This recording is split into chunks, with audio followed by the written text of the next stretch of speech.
What's up, everyone? Today we have the Sony MDR 1AM2 headphones. So these are, well, headphones, let's be honest. And today I'm going to be reviewing these. And not really a review, but more of an unboxing / short review.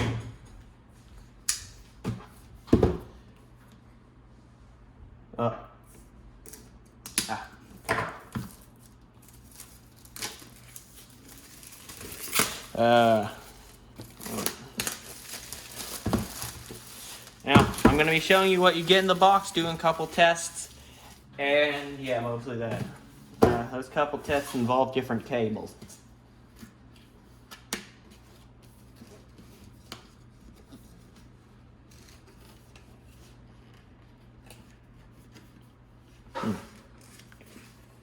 Huh?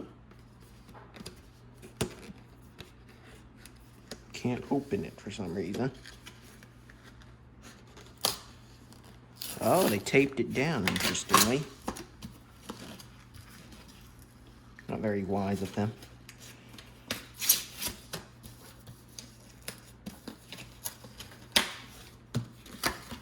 Whatever.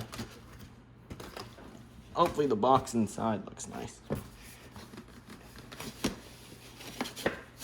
Oh. Okay. It's a black box. Okay, let me zoom in on that. First, of course, the headphones, which are, wow, those ear cups are very narrow. They are, of course, adjustable, feels very premium.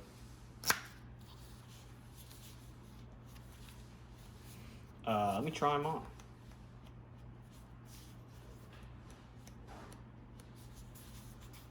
So which one's right and left? So that's left. So I want this side to be on my head. Oh, that's interesting. So they're very lightweight, let me tell you that. First of all, they're very lightweight. And second, your ears, how can I explain this? They're kind of tucked in underneath here. So the edge of your ear would actually be inside this kind of cover. Let me give it a little more room, it's kind of small. 2 clicks on each side. Okay, that's better. Okay, next part. See what's inside here. So we get the instructions and warranty, cool. And next, we get a bag full of, let's see, wires. First one is this, it has a mic built in. This just looks like a 3.5mm connector. See how long this one is, I think it's 3 feet. So it does have, yes, detachable cables, which is good. And it feels like 3 feet. And that just connects here, like so. What else do we get in this bag?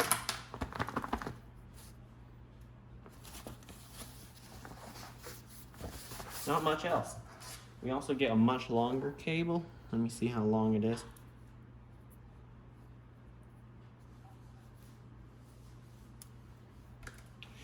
It is, oh, not much longer.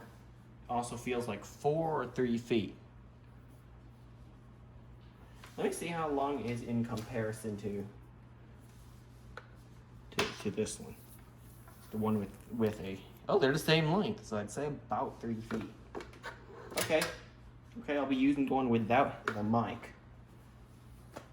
But I will also be testing the mic with a little audio clip of my voice.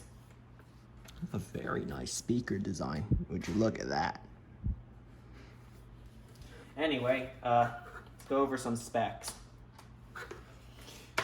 Now, if I remember correctly, let's just pull out the packaging of this. Okay, that's glued on, this fabric. It's just plastic underneath, but all right, cool. Also, I think it supports high-res audio, so it'll be great with my high-res amp, but also relatively low-quality audio ripped from the internet. It doesn't pair well with that.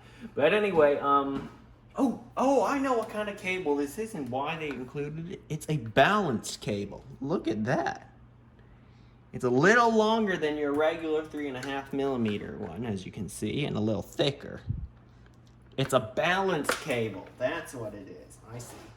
So we won't be using the balanced cable as I have a standard amp, no balanced audio. But what I wanted to test, since they included such short cables, is does it work with, hang on, a regular old 3.5mm aux cable. I got this on Amazon. This one's made by SyncWire. I don't know if you can see that. There it is, made by SyncWire. Let's see. It plugs, oh, it doesn't even plug in. Oh, that's interesting. That's definitely interesting. So I can't use a standard 3.5mm. Well, that's a disappointment. I guess this will be just using the car then. That's the aux cable, a new aux cable. Okay, so I have to use the one with the mic on it, which I'm not exactly fond of. I don't want the mic to be there, but even though I know I disable the mic in settings, but you know. So they feel very high quality. So first thing, a leather headband, leather ear cups, very soft. Try them on again. And yes, you do have to tuck your ears into the ear cup, the back of it. Feels interesting, very lightweight. Now, specs. Forgot to go over. It is 16 ohms.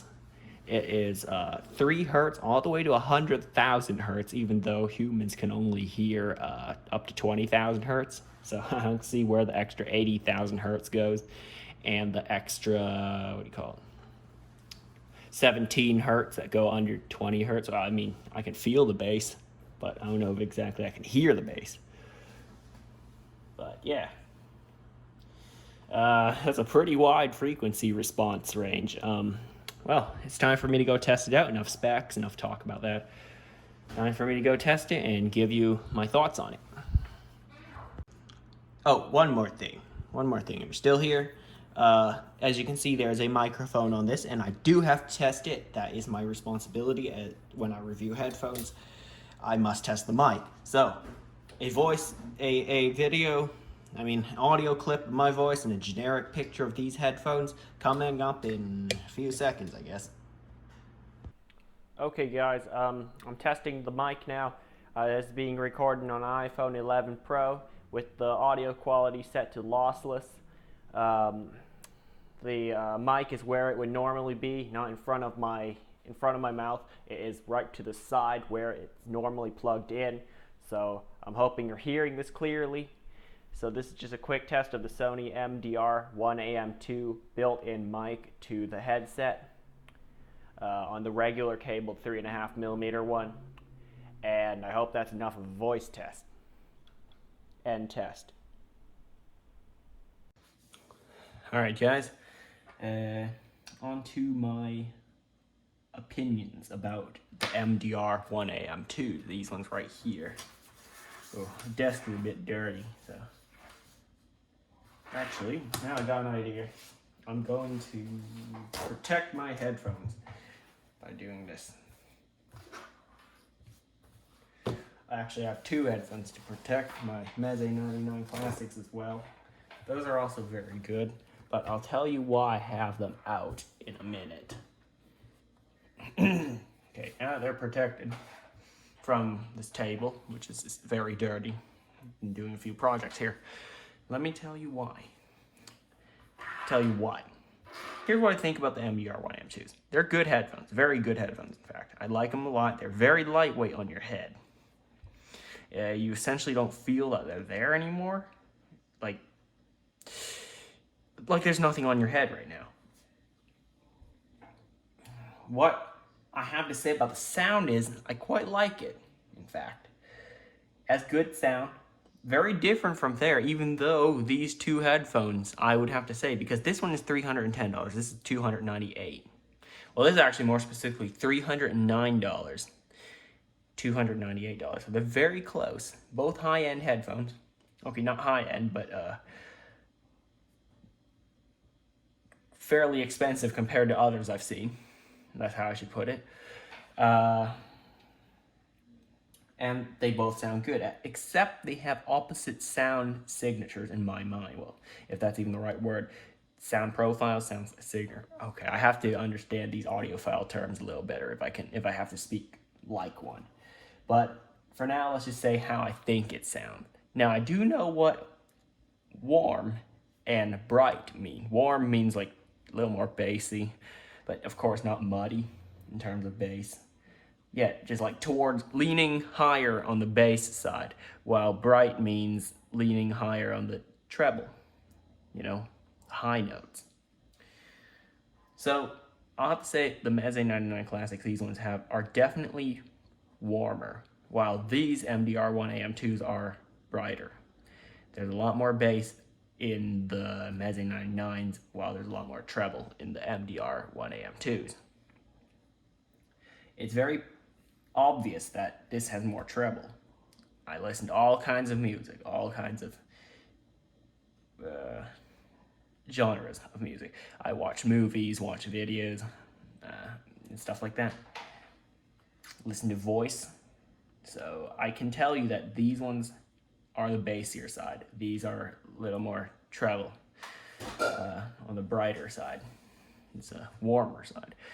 So they're kind of opposites to each other, yet not direct opposites. Yet they're both similar and very different at the same time. Similar pricing, similar target audience. While these ones, while their sound is kind of on the opposite end of the scale. These ones are more pronounced in treble. This is a little more pronounced in bass.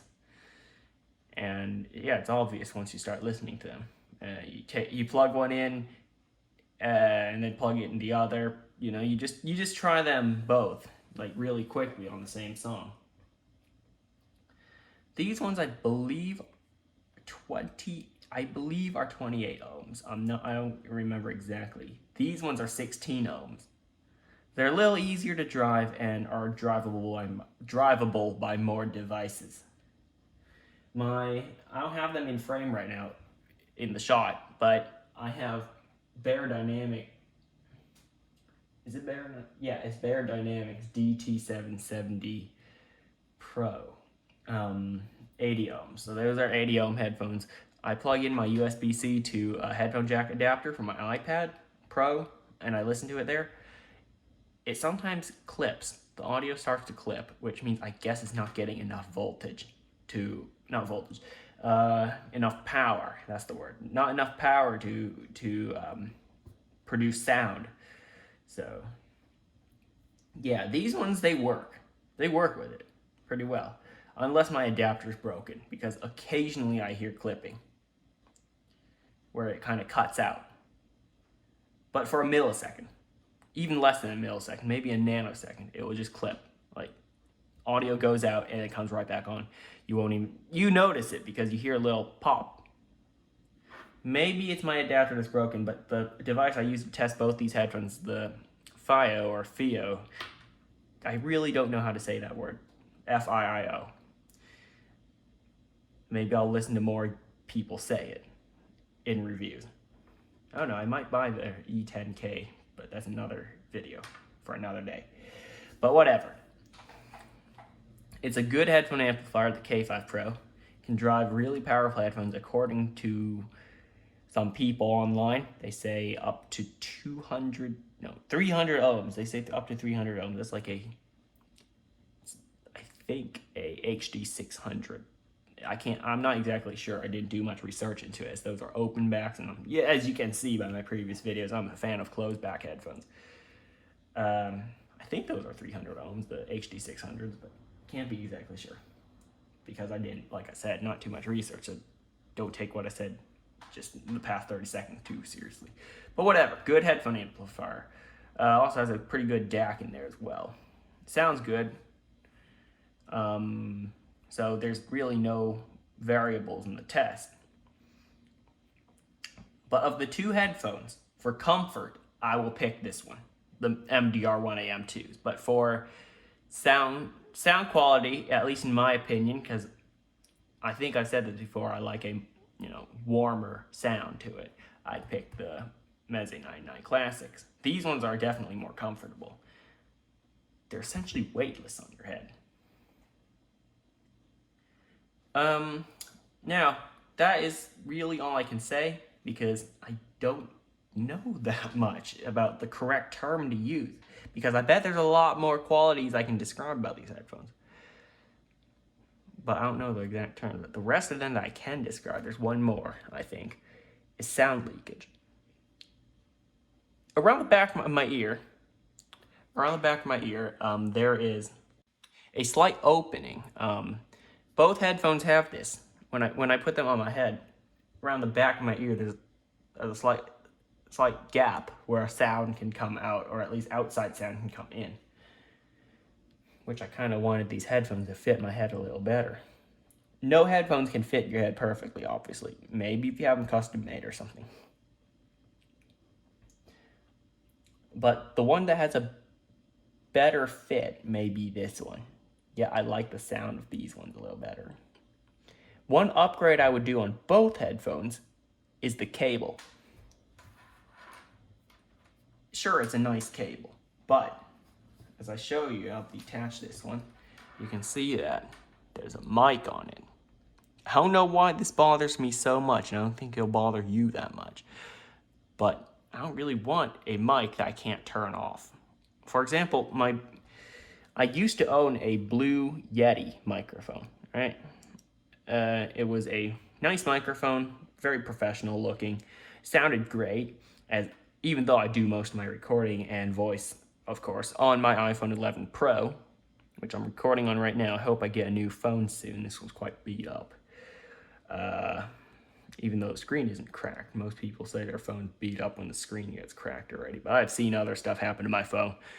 No, that's off topic, but whatever. The microphone the Blue Yeti microphone, back to that, can be turned off. You press one button, it turns off. That is hardware turn off or something, or electronically disable. I don't know. It just gives you a better sense that you've turned off your headphones. No one can hear you speaking. Whereas these ones, you don't know whether they're on or off. So one upgrade I'll do.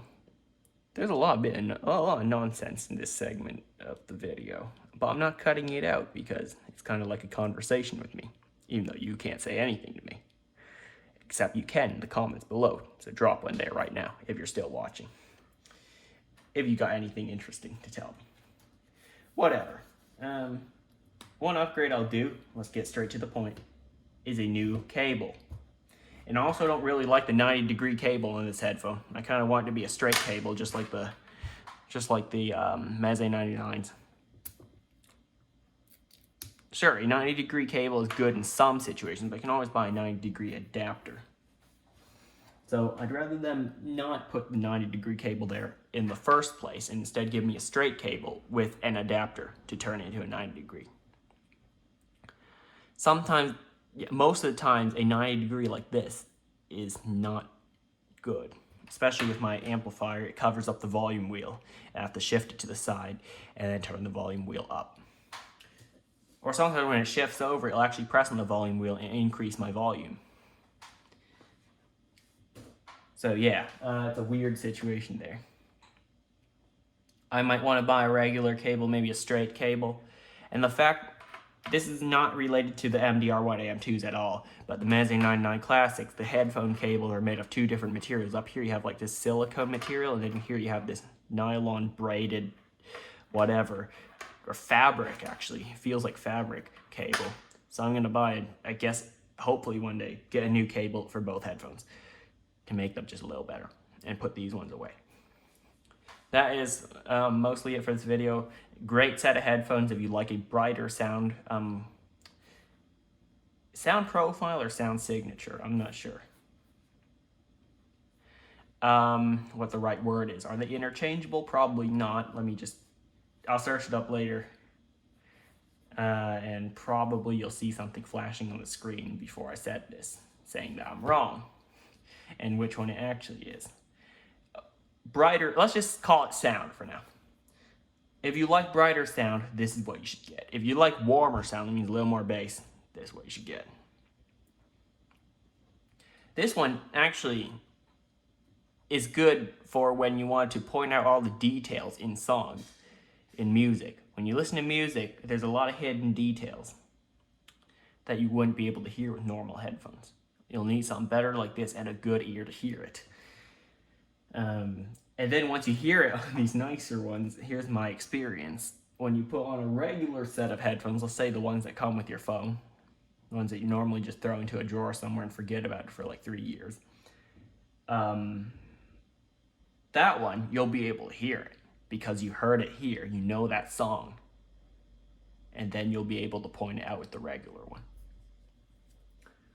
These ones kind of amplify those little details to the same level as the rest of the song.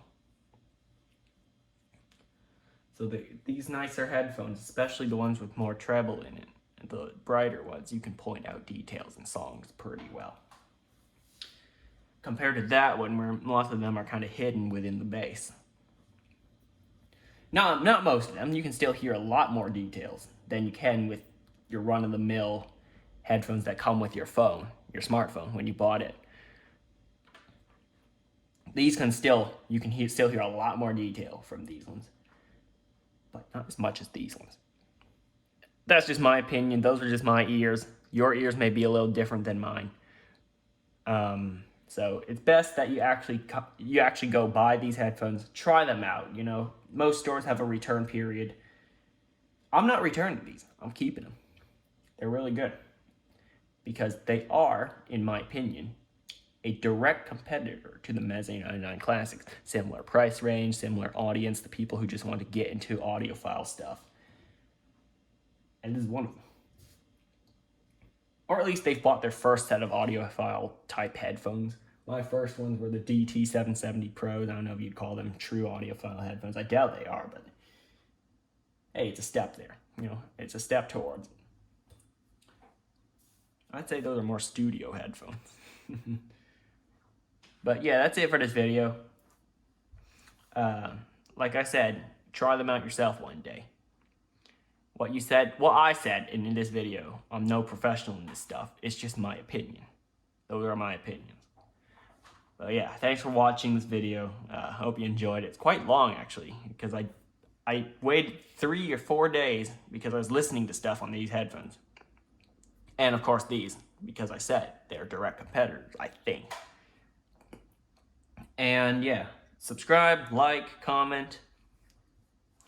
See you next time. Right, this part gotta be edited in somewhere, so this is actually filmed at the really end after I said thanks for watching, but I would like to point out that these headphones don't sound like tinny, as some people would say, where there's really no bass at all. There's a good amount of bass in these things, but not as much as that. It's just more leaning. I shouldn't say all the way on the treble side where there's absolutely no bass. There definitely is, but it's not as much. You can hear the bass in a lot of songs, yet there's just more treble. Here, it's not muddy in the fact that everything's bass and no treble. You can hear it. Still hear a lot of the song. A lot of details, yet there's just less treble and a little more bass. So this segment's got to go somewhere in the video so I can clarify that. This doesn't sound very poor. It doesn't sound poor. It sounds it has rich sound. Very good sound, in fact. But just just a little more trouble. And I might not have the words to describe it. I'll have to study audiophile terms a little more. Or I might upload this as a short, along with the regular video, go out at the same time. Or is this too long for a short? I don't know. Or a regular video, whatever.